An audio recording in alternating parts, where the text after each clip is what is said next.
जय श्री कृष्णा दोस्तों। जिनकी वाणी न सिर्फ आपके दिल को छुएगी, आपके हृदय को स्पर्श करेगी, आप सभी से मैं आग्रह करता हूं कि पॉडकास्ट पूरा सुनिएगा। गुरुजी, आज जिस दौर में आज के युवा भटके हुए हैं जी और बाई प्रोफेशन आज का युवा ग्लैमर की जॉब चाहता है। सबसे पहले आप सभी को श्री राधे श्रीमन नारायण।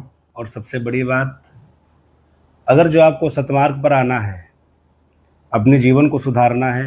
गुरुजी, आपको श्रीमद् भागवत महापुराण के वाचन जी की परंपरा का निर्वहन करने की प्रेरणा कहाँ से मिली?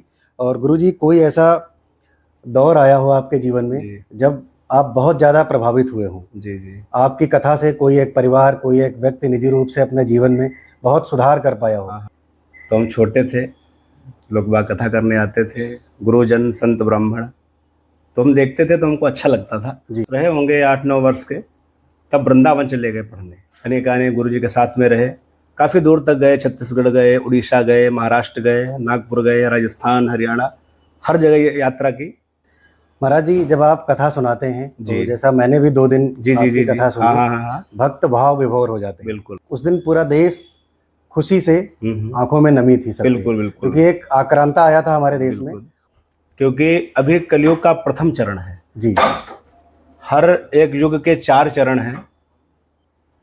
तो चरम सीमा पर जब कलयुग होगा, तब लोग जो समाप्त हो जाएंगे जी। उनको जलाया नहीं जाएगा, लोग उन्हीं को खाएंगे। तो मार के जी। मरे हुए इंसान को मरे खा हुए जाएंगे। इंसान को खा जाएंगे। इन सबसे आज के युवाओं को क्या सीख लेनी चाहिए, और क्या वाकई युवा अपने जीवन का जो संघर्ष है जी। उसमें एंजाइटी होती है, डिप्रेशन होता है, जी। अवसाद होता है, युवा नशे की तरफ जा रहा है। हाँ महिलाओं की दशा समाज में आज भी बहुत अच्छी नहीं हो पा रही है। बिल्कुल बिल्कुल। तो आपको राम कथा श्रवण करनी पड़ेगी। अर्थ न धर्म न काम रुचि, ऐसा धर्म भी मुझको नहीं चाहिए जो मेरे भाई से मुझको अलग कर दे। हाँ।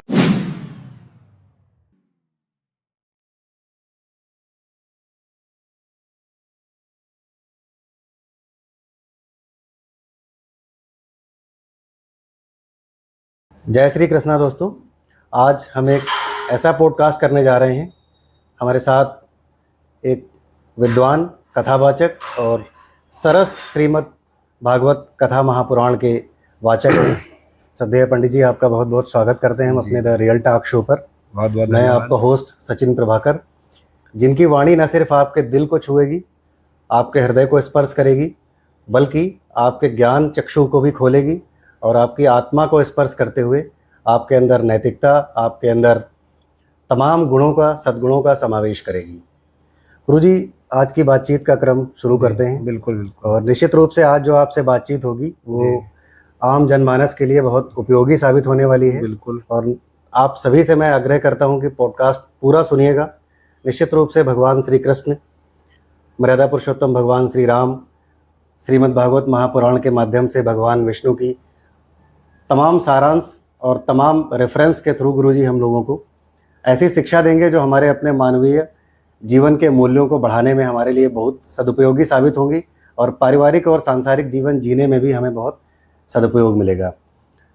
गुरुजी, आज जिस दौर में आज के युवा भटके हुए हैं जी। और बाई प्रोफेशन आज का युवा ग्लैमर की जॉब चाहता है। बिल्कुल। निश्चित रूप से आप भी युवा हैं, मगर आपने श्रीमद् भागवत महापुराण के वाचन को इतनी बखूबी निभाना शुरू किया है। कैसे देखते हैं आज के युवा के लिए ये कैसे सदुपयोगी है? सबसे पहले आप सभी को श्री राधे श्रीमन नारायण। श्री सीताराम।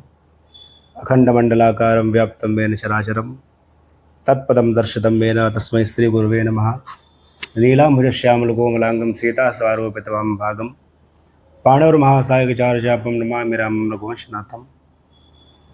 जैसे आपने प्रश्न किया कि हम भी युवा हैं और कैसे युवा अपने जीवन को जीना चाहते हैं, सबसे अहम बात और सबसे बड़ी बात, अगर जो आपको सतमार्ग पर आना है, अपने जीवन को सुधारना है, युवा हूँ, बालक हूँ, वृद्ध हूँ, तो आपको भगवान के गुणगानों को श्रवण करना पड़ेगा। आप रामायण उठा करके देख लीजिए। भगवान श्री राम माता पिता के वचनों को पालन करने के लिए 14 वर्षों के लिए बन गए। जी जी। ये प्रश्न नहीं किया क्यों भेजा जा रहा है, क्यों हम जाएं। बिल्कुल बिल्कुल। कहाँ राजा बनने जा रहे थे जी, कहाँ खबर मिली कि आपको बन जाना है।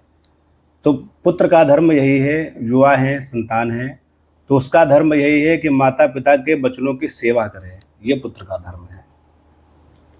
गुरुजी, आपको श्रीमद् भागवत महापुराण के वाचन जी की परंपरा का निर्वहन करने की प्रेरणा कहाँ से मिली?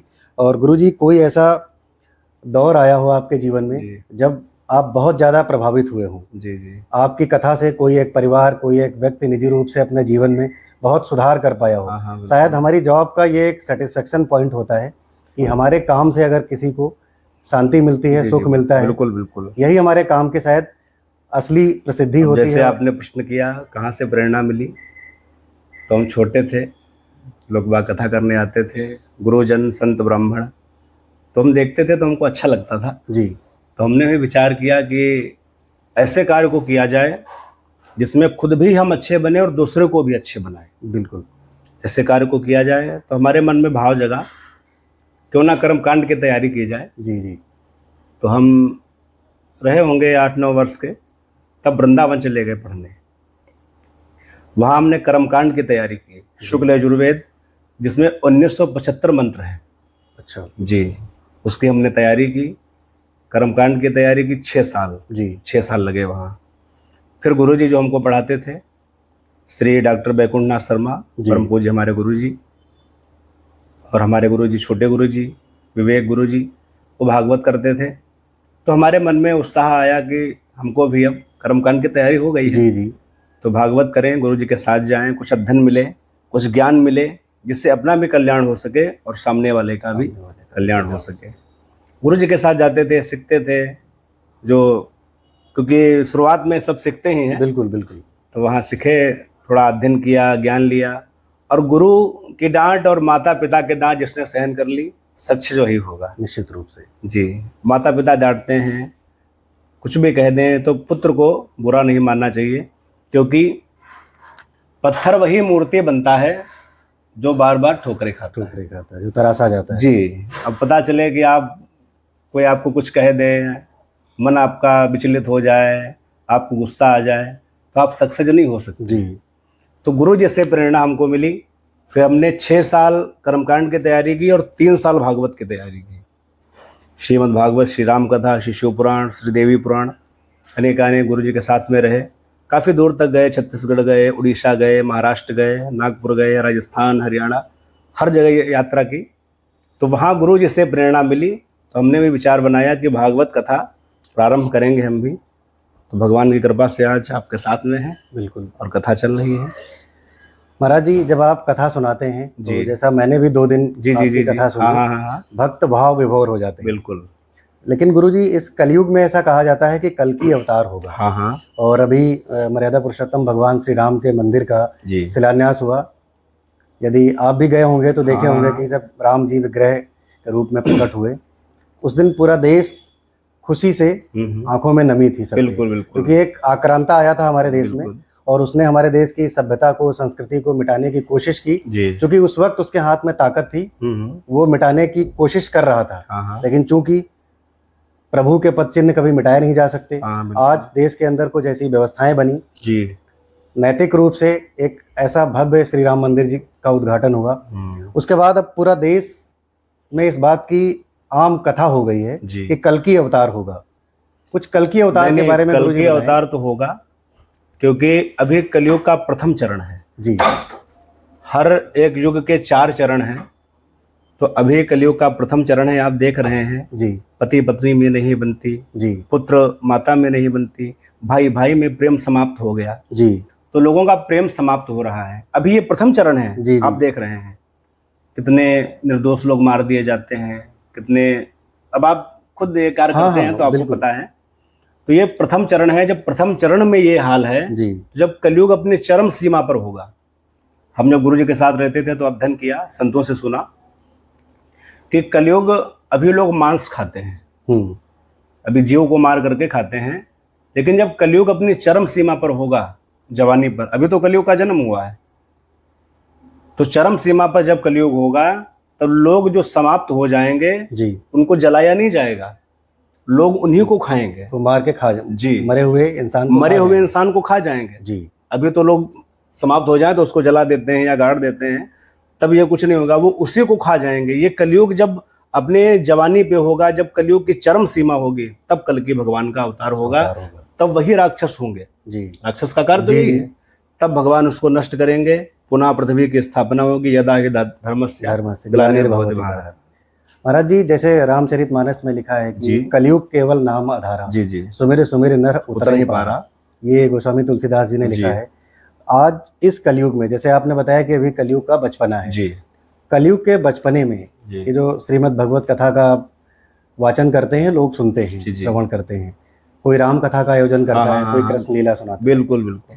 इन सबसे आज के युवाओं को क्या सीख लेनी चाहिए, और क्या वाकई युवा अपने जीवन का जो संघर्ष है, जी। उसमें एंजाइटी होती है, डिप्रेशन होता है, जी। अवसाद होता है, युवा नशे की तरफ जा रहा है, हाँ महिलाओं की दशा समाज में आज भी हाँ, बहुत अच्छी नहीं हो पा रही है, बिल्कुल बिल्कुल। क्योंकि शुरुआत से ऐसा रहा कि पुरुष प्रधान समाज रहा। हाँ हाँ। तो इस तरीके की जो ईश्वर की कथाओं का वर्णन है, वो कैसे आज के युवाओं को देखिए, बदल सकता है, कैसे बिल्कुल। महिलाओं की दशा बदल सकता अगर जो सबको बदलना है तो आपको राम कथा श्रवण करनी पड़ेगी, है। जी क्योंकि उसमें सब बताया गया है। जी पुत्र का धर्म क्या है, जी जी पत्नी का धर्म क्या है, माँ का धर्म क्या है, जी पिता का धर्म क्या है, भाई का धर्म क्या है, जी सेवक का धर्म क्या है। जी। आजकल आप देखते हैं भाई भाई में नहीं बनती, बिल्कुल बिल्कुल। माता पुत्र में नहीं बनती, नहीं बनती। पिता पुत्र में नहीं बनती। जी भाई भरत जी हुए, जिन्होंने जो भगवान राम चले गए वन को, तो उस राज्य को ही छोड़ दिया। अर्थ न धर्म न काम रुचि, गति न चाहो निर्वाण, और जन्म जन्म मोहे राम पद, यह वरदान न आन। जब उनसे कहा गया मांग लो, तो उन्होंने यही मांगा, ना अर्थ चाहिए, अर्थ माने पैसा, पैसा हाँ नहीं चाहिए, अर्थ न धर्म न काम रुचि, ऐसा धर्म भी मुझको नहीं चाहिए जो मेरे भाई से मुझको अलग कर दे। हाँ बिल्कुल। अर्थ न धर्म न काम रुचि, इतना काम भाव में भी मुझको लिप्त नहीं होना है जो मेरा परिवार बिखर जाए, टूट जाए। आजकल यही है, अर्थ न धर्म न काम रुचि, गति न चाहूं निर्वाण। क्या मांगा? जन्म जन्म मोहे राम पद, यह वरदान न आन। वो भी एक भाई हुए जो भाई वन को चले गए, राजमहल को छोड़ दिया, जा करके नंदीग्राम में विश्राम किया, गड्ढा खोद करके रहे। सेवक देखिए हनुमान जी की तरह। तो राम कथा सुनेंगे तो पत्नी का धर्म, आजकल आप देख रहे हैं समाज में कितने पतियों को मार दिया जाता है, पत्नियों को मार दी, कितनी लड़ाई दंगा इधर उधर हो रहा है। तो पत्नी का धर्म क्या है? एक ही धर्म एक व्रत नेमा, काय वचन मन पति पद प्रेमा।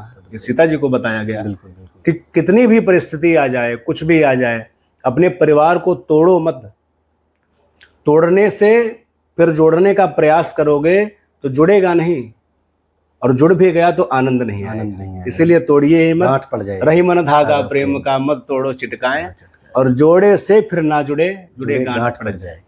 इसीलिए जो संबंध है, जो रिश्ता है, जो परिवार है, अगर जो एक बार टूट गया, जुड़ भी गया, तो उसमें गांठ पड़ जाएगी, वो आनंद नहीं आएगा। दूसरा आपने प्रश्न किया युवाओं के लिए, नशे में है या कोई भी उनकी गलत आदत हो गई है। देखिए, राम कथा को या किसी सत्संग को आप श्रवण करते हैं, जैसे हम बताते हैं, कल हमने आपको बताया कथा में कि बिन सत्संग विवेक न हो। बिल्कुल। शरीर कितना भी अच्छा हो, लेकिन बुद्धि नहीं है, विवेक नहीं है, तो सब बेकार है। आपको समझ ही नहीं है बिल्कुल किससे कैसे बोलना है, किसके साथ कैसे रहना है, कहाँ कैसे रहना है, क्या खाना है, क्या पीना है, क्या करना है। तो बिना सत्संग के विवेक नहीं हो सकता। अब सत्संग ये है, राम कथा से भी आपको सत्संग है जी, आपका विवेक हो सकता है, भागवत भी सुनकर के विवेक, शिव पुराण से विवेक आ सकता है, किसी संत के पास जाएं वो भी विवेक की बातें। तो बिनु सत्संग विवेक न होई, राम कृपा बिनु सुलभ न सोई। जी महाराज जी, आप तमाम सारी कथाएं सुनाते हैं जी। आपकी अपनी कोई फेवरेट ऐसी कथा? बिल्कुल बिल्कुल। जो आप हर बार चाहते हो कि हम ये जरूर अपने भक्तों को सुनाएं, बाकी कुछ सुने या ना? भागवत सुनाते हैं। देखिए, भागवत में 12 स्कंद हैं, 335 अध्याय, 18,000 श्लोक, जिसमें हर एक प्रसंग में सीख है, ज्ञान है। बिल्कुल। और ज्ञान कहीं से भी मिले, उस ज्ञान को ले लेना चाहिए। हम लोग भी सुनते हैं, सुनाते भी हैं, और सुनने भी जाते हैं। छोटा वक्ता हो, बड़ा वक्ता हो, कोई भी हो, व्यास मंच में ब्रह्म के समान है, चाहे अपना पुत्र ही क्यों ना हो। जी जी। तो सुनने जाते हैं, ज्ञान की चीज जहां से भी लेनी हो ले लेनी चाहिए। दूसरा हमारा प्रसंग सबसे फेवरेट है सुदामा चरित्र। सुदामा चरित्र का भागवत का मान के चलिए कि आप भागवत सुनो या ना सुनो, पूरा सार लेकिन है। हाँ, सार है। सुदामा चरित्र सुन लिया क्यों? इसके पीछे कारण है, क्योंकि सुदामा जी ने भगवान से कभी कुछ मांगा नहीं। जी। कृष्णस्यास्य सखा कश्चित ब्राह्मणो ब्रह्म वित्तमा विरक्त इंद्रियार्थेषु प्रशांत आत्मा जितेंद्रिया। आपके पास कुछ ना हो लेकिन मन प्रसन्न है, मन संतुष्ट है, तो सब कुछ है, सारा धन है। जी। अब घर है, टाइल लगा है, पत्थर लगा है, पैसा भरा है, लेकिन मन की शांति नहीं है, शांति नहीं है, कुछ नहीं है। तो हमारा फेवरेट है सुदामा चरित्र, सुदामा चरित्र। उसी से सीख मिलती है। महाराज जी, कथा केवल भक्तों के लिए नहीं है, केवल जी। श्रोताओं के लिए नहीं है, बल्कि कथा कहने के लिए जी अपने मन को भी बिल्कुल, बहुत कई जगहों पर बड़ा दृढ़ निश्चयी होना पड़ता बिल्कुल है, बिल्कुल एकाग्र करेंगे एकाग्र नहीं होना पड़ता है। तो फिर बिगड़ जाएगा। कैसे गुरुजी इस तरीके की इस कम उम्र में जी इतनी चेतना जागृत करना, आज के इस ऐसे माहौल में जी। जब चारों तरफ आपको नशा, नहीं, व्यभिचार, बिल्कुल। लालच, तो आपने इस प्रश्न तरीके किया। की चीजें नजर आती देखिए, हमने कभी कोई नशा नहीं किया, जी हम कभी लौंग भी नहीं खाए, जी जी, कभी पान पुड़िया कुछ नहीं। तो विशेष इसमें हम अपनी माता जी को सहयोग श्रेय देना देंगे चाहेंगे कि हमारी माता जी के कृपा से, भगवान की कृपा से ये मार्ग हमको मिला। जी हमारे भाई साहब हैं, वो पढ़ के आए तो सुना रहे थे हमको, छोटे थे, अच्छा तो हमने भी प्रयास किया कि अब इसी लाइन में चला जाए। जी फिर वहाँ आए, कोई नशा पानी नहीं, कोई कुछ नहीं। तो मन को एकाग्र करने के लिए आपको भगवान का भजन करना पड़ेगा, जी। क्योंकि मन बहुत चंचल है। मन बहुत चंचल है। आप यहाँ बैठे हैं, आपका मन कहीं कहीं पहुंच गया, कहीं बिल्कुल। कुछ करने लगा। इसके लिए आपको अपने ऊपर दृढ़ संकल्प करके आपको एकाग्र बनना पड़ेगा। बिल्कुल। और मन अगर जो एकाग्र नहीं है तो किसी कार्य में आप सफलता नहीं पा सकते। खुद भी एक साधक के रूप में बिल्कुल रह करके बिल्कुल बिल्कुल मन तो एकाग्र करना ही पड़ेगा। बिल्कुल सत्संग से करिए, भजन से करिए, किसी को प्रेम से बोल के करिए, बिल्कुल किसी को कुछ खिला के करिए। जिसका मन शुद्ध हो गया, मन चंगा तो कठौती में गंगा। ये बिल्कुल संत रैदास जी ने कहा। बिल्कुल बिल्कुल गुरु जी, आज की दुनिया सोशल मीडिया की है जी। इंटरनेट का जमाना है, लोग ब्लॉग बनाते हाँ हैं, हाँ रील बनाते हैं। जी। इस दुनिया में रियल आध्यात्म समझाना या रियल भक्ति बताना, हाँ हाँ आपको लगता है कि ये इंटरनेट की दुनिया में इंटरनेट कितना सहयोगी है कि लोगों के मन में आध्यात्म धर्म की नहीं, सही भी थोड़ी है, जागृति उत्पन्न हो रही है? सही इसके भी है माध्यम और गलत भी है। से। जी जिस चीज से हमको फायदा है वो गलत भी है, जी और जिससे नुकसान है उससे फायदा भी है। जी देखिए, सबसे पहली बात तो ये बिगड़ने और बिगाड़ने का कारण जी गलत वीडियो, जी गलत देखना, गलत करना। मोबाइल आपके पास है, इसका अच्छा भी उपयोग है, जी बात कर लीजिए, उसमें सत्संग आप सुन सकते जी हैं। जी श्री प्रेमानंद जी महाराज बिल्कुल सबके उसमें आते हैं, फोन में देखिए। हम आ रहे थे उस टॉपिक। हाँ, उसी पे कथा करिए, जी कथा सुनिए, जी उस पे भजन सुनिए, तो उससे मन शांत होगा। और उस पे गलत देखोगे तो जैसा आप सोच आपकी होगी, जी जी आप वैसे ही बन जाएंगे। जी और जैसा आप सोचेंगे सामने वाला आपको वैसा ही नजर आएगा। नजर आएगा। बिल्कुल। तो रील बनाते हैं लोग। आजकल संबंध टूटने का कारण क्या है? यही, कोई किसी की सुनना नहीं चाहता। कोई नहीं सुनना चाहता। पत्नी रील बना रही है, पति अगर जो मना करे कि मत करो, भोजन बना लो, ये कर लो, वो कर लो, तो नहीं, पहले उसको रील चाहिए। पहले रील। यही बिगड़ने का कारण। पहले फोन नहीं था, आज से आप जी जी पुराने समय में जाएं, फोन नहीं था, कुछ नहीं था, तो पति पत्नी में कितना प्रेम होता था, परिवार चलता था, जी। कच्चे घर बने होते बिल्कुल। थे। हाँ लेकिन जब खाते थे एक साथ बैठ के तो वही हाँ, हाँ। उसी रोटी में भी पनीर का आनंद आता अब था। खाते भी तो हैं अपना हाँ। फोन देख देख के। हाँ, और अब अगर जो अब घर बने हैं बढ़िया, खाते हैं, लेकिन वो भाव नहीं। भाव नहीं है। बिल्कुल। तो भाव अगर जो नहीं है, आपका मन शुद्ध नहीं है, आप संतोषी नहीं है, और आप किसी के सुनेंगे नहीं, तो आप कुछ नहीं कर सकते। रील फोन रखना सही भी है उसके लिए जो सही उपयोग कर रहा है, और उसके लिए गलत है जो अपने परिवार को तोड़ रहा है। हाँ जो भी है। महाराज जी, आप कितने हद तक मानते हैं कि आज के दौर में फ़ोन के उपयोग की आपने बात की, इंटरनेट का ज़माना है, प्रेमानंद जी महाराज की ही बात करें जी जी, तो उनकी फैंस फॉलोइंग हिंदुस्तान ही नहीं पूरी दुनिया से लोग उनसे मिलने आते हैं। हाँ हाँ हाँ। तो ये एक इंटरनेट का एडवांटेज भी है कि प्रेमानंद जी महाराज के कुछ नहीं तो एक आध वीडियो हर किसी के फ़ोन में नहीं तो इसी नजर आ माध्यम जाता से है। मिल गया, इसी माध्यम वही से हमने मिल गया। बताया। ये अच्छा भी है, अच्छा भी है। हाँ, और अच्छा भी है और बुरा भी है। अच्छी चीज देखोगे तो अच्छी आएगी, बुरा देखोगे तो बुरी आएगी। कहाँ तक गुरुजी मानते हैं कि आने वाले समय में जी, ये जो फॉल्स लाइफ है, जो झूठी ज़िंदगी लोगों की चल रही है, भागवत के माध्यम से जो भटका हुआ युवा है, जो आज की जनरेशन है, जो परेशान है, तमाम सारे भटकाओं में उलझी हुई है, भागवत या श्री राम कथा के श्रवण से जी, कैसे वो अपने निजी जीवन को सुधार सकते हैं? देखिए, आदमी झूठ में फंसा हुआ है। जी, ये संसार क्या है? ये झूठ है, झूठ की माया है। ब्रह्म सत्या जी। जगत मिथ्या। जी सच कभी दिखाई नहीं देता। जी, जी। उमा कहूँ मैं अनुभव अपना, जी। सत हरि भजन जगत सब सपना। केवल भजन ही सत्य है। जब शरीर छोड़ता है, बिल्कुल। 4 लोग ले चलते हैं तो राम का नाम लेते हैं। जी, जी, राम नाम फिर सत्य। वही जब ले चलते हैं, मरघट में पहुंचते हैं, तो जितने लोग ले जाते हैं सबके मन में वैराग्य आ जाता है। जी, क्या कहते हैं, अरे जाना तो सबको है, मरना सबको है। फिर जैसे ही वो बाहर आए, फिर वो भूल गए क्या कहते, वही पुनरावृत्ति शुरू, फिर वही माया जकड़ लेती है। फिर वही माया जगड़ती है। बिल्कुल। तो यही है।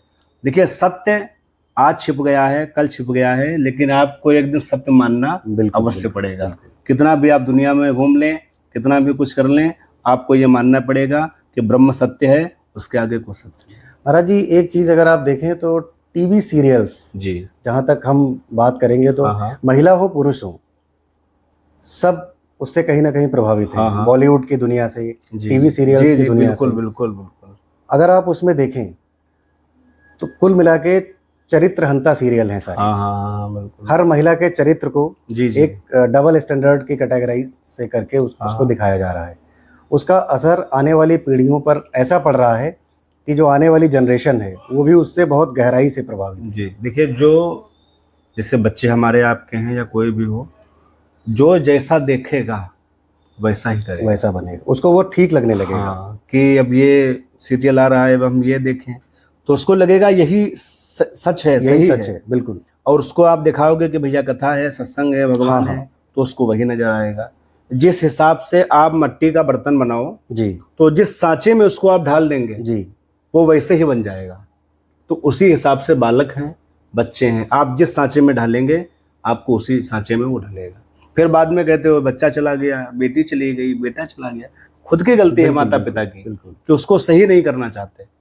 तो ये है।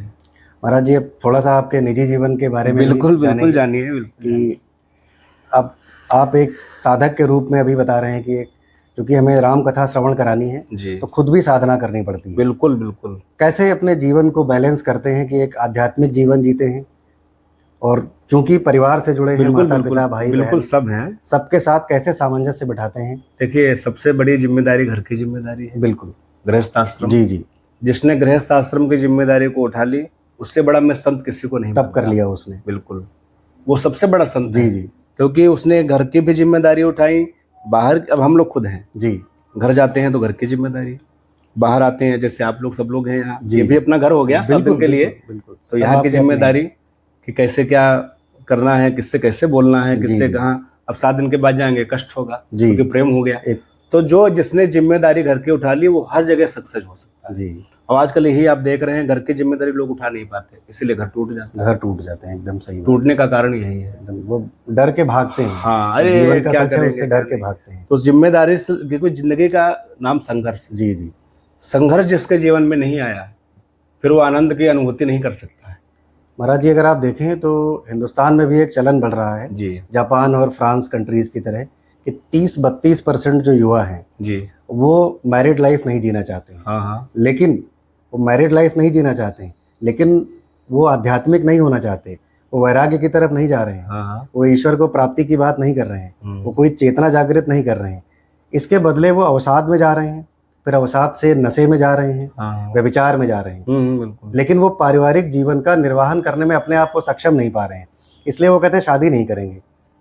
एक विवेकानंद जी ने भी जी, जी, आध्यात्म की चेतना जागृत की, हाँ, हाँ, शादी नहीं की उन्होंने, लेकिन उन्होंने धर्म जागरण का काम, जन जागरण का हाँ, काम बिल्कुल किया। बिल्कुल बिल्कुल। कैसे देखते हैं गुरुजी इस सबको पूरे सीख दी। घटनाक्रम को?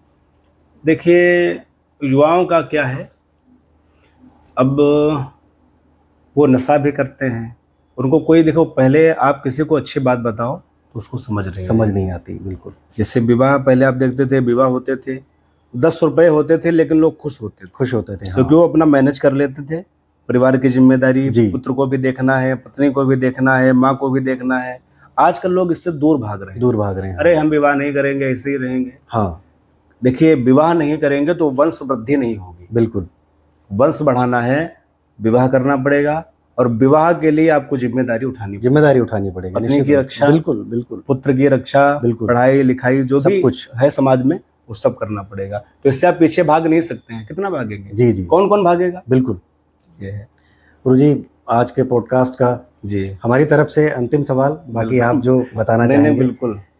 गुरुजी आज के युवा, कुछ ऐसे युवा, हम बार बार युवाओं की बात इसलिए कर रहे हैं जी कि शायद अभी हम भी उसी एज ग्रुप में हैं। हाँ हाँ बिल्कुल। बट सबसे बड़ी समस्या, चूंकि यही युवा कल के देश का जिम्मेदार भविष्य है। नागरिक होने हाँ, वाला है, बिल्कुल भविष्य है, बिल्कुल बिल्कुल। इसलिए हम बार बार उनकी बात कर रहे हैं। और दूसरा, महिलाओं की बात बार बार कर रहे हैं। हाँ हाँ क्योंकि अभी भी हम आज़ादी के 75 साल भले ही पूरे कर रहे हों, हमने देखा, अगर आप देखिए तो मर्यादा पुरुषोत्तम भगवान श्री राम जब सिंहासन पर विराजमान हुए, जी वो सीता जी के साथ सिंहासन पर बैठे। हाँ हाँ कृष्ण जी हमेशा रुक्मिणी जी के साथ, राधा जी के हाँ साथ, हाँ बिल्कुल मीरा जी के साथ बिल्कुल। कभी कोई भेदभाव करते ना नजर ना नहीं आए। बिल्कुल। लेकिन इस आज के दौर में 75 साल देश की आज़ादी को हो गया, फिर भी महिलाओं को बराबरी का अधिकार अब तक मिल नहीं पाया है। जी उसका भी संघर्ष जारी है। हाँ हाँ इस समाज ने कुछ, हमको लगता है, सीखा नहीं उस दौर से। हाँ हाँ तो युवाओं को, महिलाओं को कैसे इन कथाओं का श्रवण करके आध्यात्मिक होते हुए जी। सबको बराबरी का हक मिले, कैसे इस तरीके के प्रयास को कैसे सफल बनाया जाए? देखिए, मिलना तो चाहिए, क्योंकि लोग कहते हैं कि पुत्र होगा तो बुढ़ापा पार करेगा। बुढ़ापा पार करेगा, लेकिन ये बात गलत है। जी। पुत्र हो, उसका विवाह हो जाए, वो बाहर पैसा पैदा कर रहा है, तो पुत्र बुढ़ापा नहीं पार कर रहा है। जी उसके जो बहू है जी, वो माता पिता की सेवा कर रही करेगी, है, हाँ। तब बुढ़ापा पार हो रहा है। बिल्कुल बिल्कुल वो तो केवल पैसा पैदा कर बिल्कुल रहा है, बिल्कुल बिल्कुल। घर के लिए व्यवस्था कर रहा है। तो पुत्र के साथ में जैसे आपने, नारी का सम्मान बराबर होना चाहिए, क्योंकि नारी अगर जो नहीं है तो नर कुछ नहीं। जी जी, अकेले नर कुछ नहीं है। लिखा भी गया है, यत्र नार्यस्तु हाँ पूज्यन्ते हाँ, रमन्ते उसके बिना कुछ नहीं कर सकता, सृष्टि का विस्तार नहीं हो नहीं सकता। होगा। बिल्कुल बिल्कुल। आप खाना कब तक बनाएंगे? जी जी, पोछा कौन लगाएगा? बिल्कुल ये तो बिल्कुल। सब जानते ही हैं आप समाज में। तो बिना नारी, देखिए, घर को चलाने के लिए गृहिणी की जरूरत होती है। जी जी, नारी का सम्मान करिए, सत्कार करिए। अगर जो ना कर पाए तो उसको कभी ताड़ना ना दें, जी कभी उसको डांटे फटकारे ना, मारे ना। अब जैसे आपने ये प्रश्न किया, तो हमारे पीछे दो लोगों का बहुत बड़ा हाथ है। हम भी जब प्रयास किए इसमें आए लाइन में, तो सबसे पहले हमारी माता जी, उन्होंने बहुत प्रयास किया, हमको खुद बिठाल के उन्होंने पढ़ाया, सिखाया, पढ़ाया। जी। 4 लोग कहते थे, बुराई भी करते थे, जी जी, बिल्कुल, नहीं कर पाएंगे, होता है, ये है बिल्कुल, वो बिल्कुल। है। तो हमने किसी के बातों पे ध्यान नहीं दिया। जी, हमारा लक्ष्य था कि हमको यहाँ पहुँचना है, हमको यहाँ से वहाँ तक जाना है। तो बीच में कोई कितना भी कुछ करे, हाँ। उस पर ध्यान मत दो, आप अपनी लाइन पे चलिए। हमें लक्ष्य दिख रहा है। हाँ, अब जैसे हाथी चलता है, हाँ तो कुत्ते भौंकते हैं। हाँ, बिल्कुल। वो सोचते हैं कि हम भौंकेंगे तो जाएगा नहीं, रास्ता भटक जाएगा। वो अपनी मंजिल हाँ, मस्त होकर के मस्त होके जा चलता है। तो वही जीवन में रहा। लोगों ने यह कहा कुछ नहीं कर पाएंगे, कुछ नहीं है, ये है वो है, लेकिन हमने किसी की बात पे ध्यान नहीं दिया। हमको लक्ष्य अपना था कि हमको यहाँ तक पहुँचना है और इस चीज़ की हमको प्राप्ति करनी है। विशेष सहयोग माता जी का रहा, और विशेष सहयोग हमारे गुरु माँ का, जी, जहाँ हम लोग पढ़ने गए। तो उन्होंने कि बेटा, जीवन में कितनी भी कठिनाइयाँ आ जाएं, कभी हार मत मानिए, हार नहीं माननी चाहिए। चलते रहिए, लड़ते रहिए। तो यही आपने प्रश्न किया, नारियों का भी बराबर का हक होना चाहिए, जो हमारा आपका है, क्योंकि उनके बिना भी कुछ नहीं हो सकता है। जब तक वो नहीं है तब तक कुछ नहीं है। महाराज जी, आपको बहुत बहुत आभार। अरे आपने जिस तरीके से अपने ज्ञान से जी चेतना जागृत करने वाले सभी सवालों का उत्तर दिया। निश्चित रूप से जो हमारे दर्शक हैं, जिन्होंने ये पूरा पॉडकास्ट देखा है, जी जी, उनको आभार भी व्यक्त करूंगा, और आपका विशेषकर आभार कि आपने सभी सवालों का बातचीत बहुत गहराई से आपने नहीं आध्यात्मिक परिवेश में जो सारे जवाब दिए, जी, और ईश्वर के सभी स्वरूपों का रेफरेंस देते हुए जिस तरीके से आपने जवाब दिया, निश्चित रूप से बहुत प्रेरक होने वाले हैं। जी बिल्कुल। और हम भी आशा करते हैं कि जो भी दर्शक हमारे ये पॉडकास्ट देखेंगे जी, वो भी अपने अंदर कुछ नया चेंज लाएंगे, बदलाव आएगा उनके अंदर, लाना भी चाहिए। बिल्कुल गुरुजी। और यही हमारे आज की पॉडकास्ट की सफलता होगी। बिल्कुल बिल्कुल। और यही हमारा पारितोषिक होगा। आप लोग अगर हमारे चैनल पर नए हैं तो मेरे यूट्यूब चैनल को सब्सक्राइब जरूर करें, फेसबुक पेज को फॉलो करें, ताकि आपको अनेक ऐसे प्रेरक, उद्बोधक और ज्ञानी और गुणवान लोगों के साथ हमारी बातचीत एक इसी पॉडकास्ट विधा के अंतर्गत देखने को मिलती रहे। धन्यवाद। श्री राधे। जय श्री राम, जय श्री कृष्णा, जय श्री राधे। श्री राधे।